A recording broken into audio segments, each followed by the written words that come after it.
active cannabis. That is loophole dodging, like selling stickers that come with a free Ziploc bag of weed in our nation's capital, by the way, or seeds sold for novelty purposes only. Therefore, when you have 25% THC, but a COA says it's only 0.2% delta-9 THC, and because of that, it is magically a federally legal agricultural commodity called hemp, like it's corn or soybean. Well, no, it's not. It's weed because the Farm Bill requires testing total THC and implies a disregard to THCA. So do many state definitions, if you read them.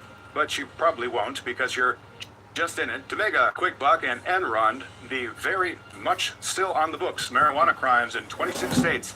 And federally, me jumping into THCA to make some quick cash completely goes against all that we've been fighting for or started doing the Cannabis Legalization News podcast for. It's about changing the law and not skirting it for personal gain.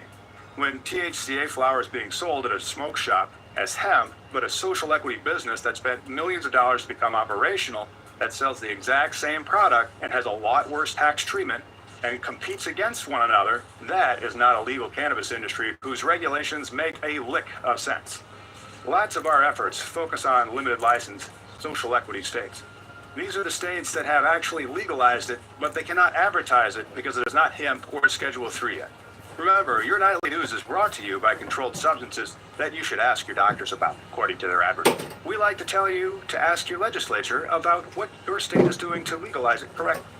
We believe that social equity lotteries are the best way to award the licenses in limited market states, where the number of dispensaries are strictly controlled to prevent diversion of product, ensure security, and also have high compliance costs for security and record keeping. In open market states, the municipalities will limit the number of dispensaries allowed in their borders, and you could have the same issues that could complicate the award, like bribes or other tomfoolery, in a quest for those lucrative and limited local licenses. So you still see lotteries to award them, ideally to social equity applicants that have previous cannabis arrests in their families. Instead of me helping people make a quick buck on a suspect reading of the hemp laws, I get to help people that were wronged by the law criminalizing weed get an asset that is valuable. The exact opposite of the opprobrium from a criminal brand, which is just a fancy legal word for bad. Nothing better than helping someone get paid back fair for being wronged by getting arrested for weed. At work, we get to follow the law and its intentions to repair the harms of the war on drugs and win licenses for clients that we represent relationships and help them own a business and get paid back fair for getting drawn into the past failures of our cannabis policy. I only have so many hours in the day. I want to make the most of them beyond just a dollar amount. Therefore, when potential clients call me all excited about their hemp LLC going to make them a lot of quick cash, I explain to them that the 2018 Farm Bill legalized hemp that is 0.3% delta-9 THC, which includes THCA under the same law as testing mandates. We have an ambiguity between the definition and the testing for that definition in the law. In theory, the USDA could update its testing rules to be at harvest instead of 30 days before harvest and nix the loophole created by testing unripe product for threshold potency. For these and other reasons soon to come if you stay tuned, I tell these leads that I don't really think it's legal if you apply scrutiny to the loophole, so I don't do the work.